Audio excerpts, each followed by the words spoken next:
Hello. I spent a week out shoveling snow, but stuff still happened. So what's up? You are a domestic terrorist. I am a domestic terrorist. We are all domestic terrorists. If you've heard that saying before, it might have been because you were watching CPAC in 2022. CPAC is a conservative convention, and they had a panel called We Are All Domestic Terrorists. During that panel, they displayed a banner that said exactly that on stage at CPAC. It was a lot. That image has since made the rounds on the internet.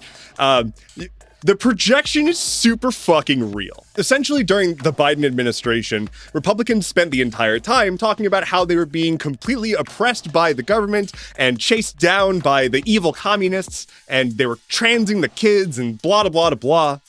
And so then when a report came out from the FBI in which the FBI said, hey, objectively, the biggest contributor to domestic terrorism is right-wing ideologues, they got really upset about that. What the FBI was saying was, if you look at the people who have been killed by terrorism recently and you don't account for 9/11, it's mostly right-wing people doing the killing. But because conservatives are professional victims, they were like, oh, this is the government calling us all terrorists, and we need to band together because the government is trying to stamp out conservative values. Screaming and hooting and hollering about how the US government is calling normal citizens terrorists. Anyway, apropos of nothing, here is a list of people that the US government under the Trump administration has very recently, just this past month, referred to as a terrorist. These are all without charges, by the way. Renee Good was called a terrorist posthumously for driving a car near ICE agents. Alex Preddy was called a terrorist posthumously for defending a woman who was being pepper sprayed by an ICE agent. And 4 people who were involved in a protest against a church whose pastor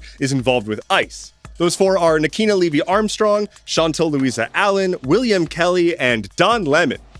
That Don Lemon. Sidebar, we're over here. Hey, I'm not particularly interested in defending Don Lemon.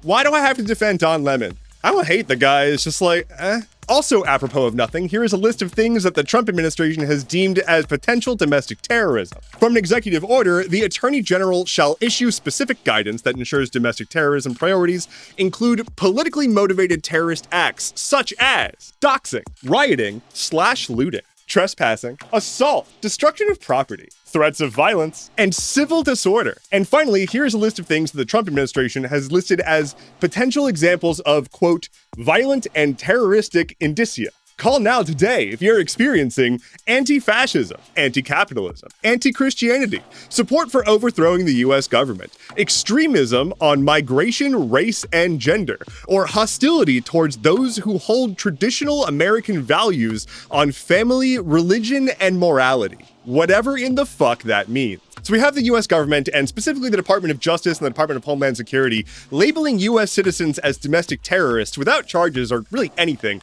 seemingly so that they can just greenlight violence against them. I've talked before about the massive increase in surveillance tech that ICE is gathering and how they've got the HSI department, which is usually supposed to be doing international crime ring investigations, instead going after who are essentially political enemies of ICE, which makes this line from that executive order all the more facepalmy. Quote, these terrorism campaigns often begin by isolating and dehumanizing specific targets to justify murder or other violent actions against them. Renee Good was essentially still bleeding out when a government official went on national television and called her a terrorist. So anyway, let's talk about pedophiles. I don't want to do this. I don't want to do this. When I was a young babe, I didn't go to my guidance counselor or whatever and tell them I can't wait to grow up and have an online show where I talk about all the pedophiles in my government. I didn't do that. I probably was I want to be a spaceship boy. I don't want to be the spaceship. I want to be the boy on this. I want to be a spaceship. Anyway, the Department of Justice dropped 3 million more files from the Epstein documents, most of them heavily redacted, and all of them awful. These documents were supposed to have already been released in full and mostly unredacted, but that hasn't happened. And the Department of Justice would like you to know that they don't give a shit. The official stance of the Department of Justice is, we did great. We did a good job. That's all the files. Fuck you. They've acknowledged that there's still another 50% of the files that they haven't released, but they're nah, we're not gonna, That's me being the Justice Department. All right, so what is in the documents? A lot. Email records, investigation reports, collected tips from hotlines, Xbox Live ban notifications, Windows XP activation keys. Apparently Peter Thiel's dietary restrictions, but they've been redacted. I want to say that, like, of course, content warning with this. It's about Jeffrey Epstein. It's going to be about really horrific things happening to children. But I also want to be very, very clear about the use of the word children. Were there women that were above the age of 18 that were involved in this entire scandal? Yes, absolutely. Let's not erase the girls here. There's a whole lot of stuff in these documents that touch on a whole lot of people. Some were people that we already knew were in the documents. Some are new entries, and some things are way more intense than the previous drop. There is one document that I've seen in particular that's getting a lot of attention that was pulled from the website after it was already released, and then people realized, like, oh, this is a really damning document about Trump, and then they pulled it. I believe it's been restored, but the main point is the document was talking about some things that were among the worst, most egregious allegations that we've seen so far. And not that I'm not going to repeat them here, but use your imagination, multiply it by 10, and you'll get close.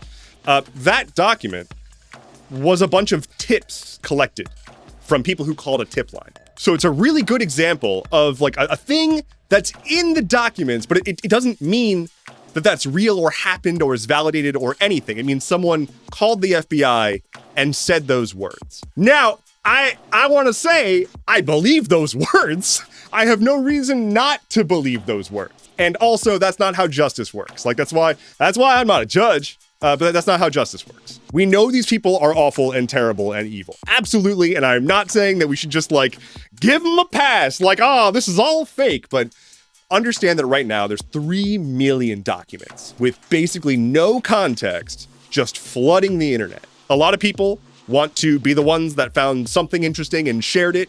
And that is going to cause a lot of noise, while there's people who are actually combing through all of this, getting meaningful information that can actually potentially make a case or connect things or make sense of stuff. Not that we can make sense of being attracted to children, but still. That said, there's also a lot of far more direct stuff, like emails and photos. So we'll go through a brief list of folks who are in the Epstein documents in meaningful capacity, starting with Donald Trump. You got your boy in the documents. His name is mentioned several thousand times. We knew this, and we knew for a long time that he had a long-standing relationship with Epstein and that he was gross with women and everything, and this should not be a surprise. Bill Clinton is in there still, plenty, and that also shouldn't be a surprise to anyone.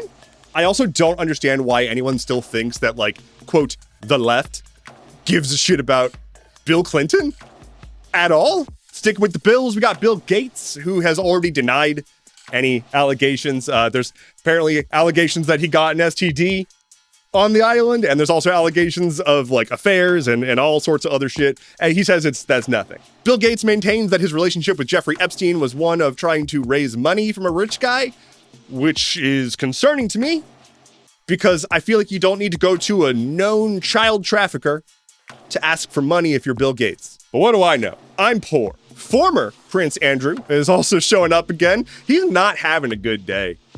Probably the people whose lives he ruined with his abuse are also not having a good day. But there's photos of him positioning himself over top of young women on Epstein's island. Care to explain that? My prince? Steve Tisch, who co-owns the New York Giants, had a whole lot of correspondence with Epstein about hooking up with girls. Girls. Kevin Warsh, who was just tapped by Trump to replace the Federal Reserve chair, is also in the Epstein documents. But the one that I want to talk about a little bit more is, you guessed it, Elon Musk. Famously, Elon Musk tweeted out that Trump was in the Epstein documents, and that's why the documents haven't been released during their whole lovers' quarrel last year. You may also recall that Musk has been very critical of people who have been at all associated with Epstein, and he tries to position himself as this, like, savior of people, and blah, blah, blah, blah. Anyway, it turns out that he was emailing with Epstein and was like, hey, dog, can I get an invite to a party? And so now, on Twitter, Musk is getting rolled by people being like, hey, what's up with the correspondence with the known pedophile, my guy? While he's all like, oh, I don't know who Ghislaine Maxwell was. And also, I rejected invitations to Epstein's island. Haha. In response to that, I'll just read you this little exchange between the two. Musk, do you have any parties planned? I've been working to the edge of sanity this year, and so once my kids head home after Christmas, I really want to hit the party scene in St. Bart's or elsewhere and let loose. The invitation is much appreciated, but a peaceful island experience is the opposite of what I'm looking for. Epstein, understood. I will see you on St. Barth. The ratio on my island might make your wife uncomfortable. Musk, ratio is not a problem for her.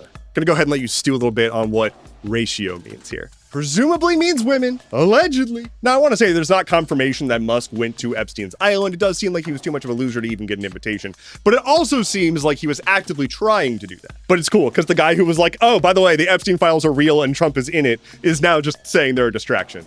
Cool. Oh yeah, Weegee Time. You'll recall that a little over a year ago, Luigi Mangione was charged with murder and stalking by the federal government as they accused him of killing Brian Thompson. Brian Thompson was the CEO of United Healthcare, which is a health insurance company here in the US, whose job is basically to minimize healthcare payouts while maximizing profit for investors. I would like to reiterate my testimony that I didn't see shit. I don't know what you're talking about. Shortly after being arrested and then charged with crimes that I didn't see him commit, Luigi Mangione became the focus of Pam Bondi, the somehow still Attorney General of the United States of America. Pam Bondi publicly and loudly directed the DOJ to seek the death penalty for Luigi Mangione. This is weird. I'm gonna go back to how justice works. That's not it. Essentially, the Republican administration is like, law and order.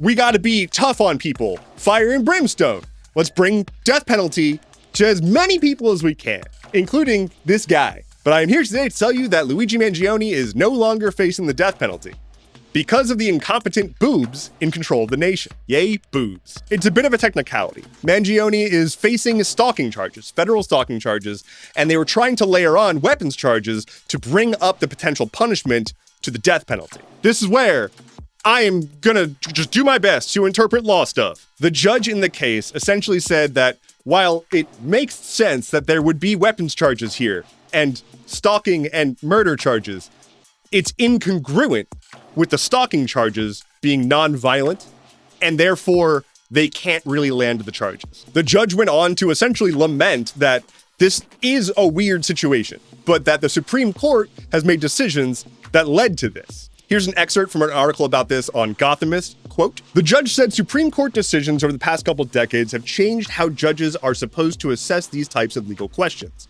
forcing her to ignore Mangione's alleged actions. Instead, she said, she had to focus on hypothetical scenarios to figure out whether the stalking charges should be considered violent crimes. Quick scoreboard. Kilmar Abrego Garcia, the Department of Justice said he would never walk free on U.S. soil.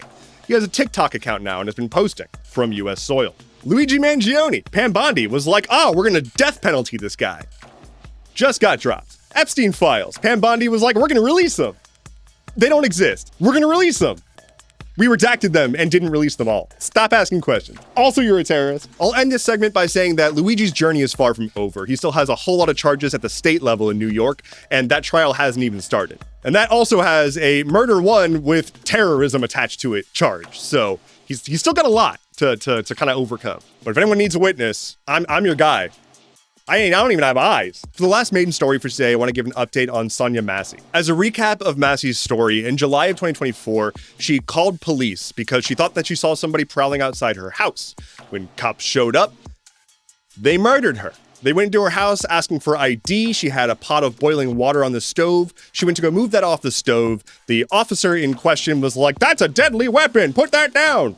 She then made a joke about rebuking him in the name of Jesus, and he shot her dead. Oh, also, just casually somewhere in there, he threatened to, quote, shoot her in her fucking face. Sean Grayson, the guy who murdered her, has been sentenced to 20 years in prison without the opportunity for parole. His lawyers are trying to push back on that, citing that he has recently been diagnosed with stage 3 and 4 cancer, and that this prison sentence is gonna really be a downer. Grayson himself didn't show a whole lot of remorse throughout the trial. His statement largely focused on how he was unprofessional and cursed at her, and she didn't deserve that. I don't think that she deserved the bullets either. But here is a quote from Massey's father regarding the trial and Grayson's attitude. Quote, he showed no remorse. He was so cocky throughout this whole trial.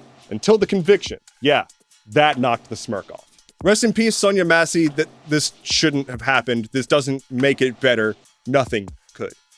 But it's better than nothing. And with that, lightning round. Here's the weather. Amazon is laying off another 16,000 people. How do they have employees still? Some of the families of those that have been murdered by the US strikes against random boats in the Caribbean have sued the US government for wrongful death. That's about as wrongful as the death can get. Zootopia 2 is the highest grossing animated film of all time. Microsoft is having some AI trouble. They recently had a big stock crash after less than wonderful earnings, and generally they've shown concern that people aren't super thrilled with the state of AI. And finally for today, scientists are planning to take a video of a black hole. Here's what they're gonna do. They're gonna stand outside and pull out their camera and zoom in. They're gonna pinch to zoom until they get to the black hole. That's not what they're doing. They're essentially gonna use a telescope to take like very slow periodic pictures of a black hole over the course of a couple months so that we can get a sense of like how they actually interact and move. That would be cool. I wonder if they have a good personality. That is all I have for you today. Thank you so much for watching. Let me know in the comments below what you would say if you had a chance to chat with a black hole. My name is Endeavorance. We'll talk again soon. Take care and be well.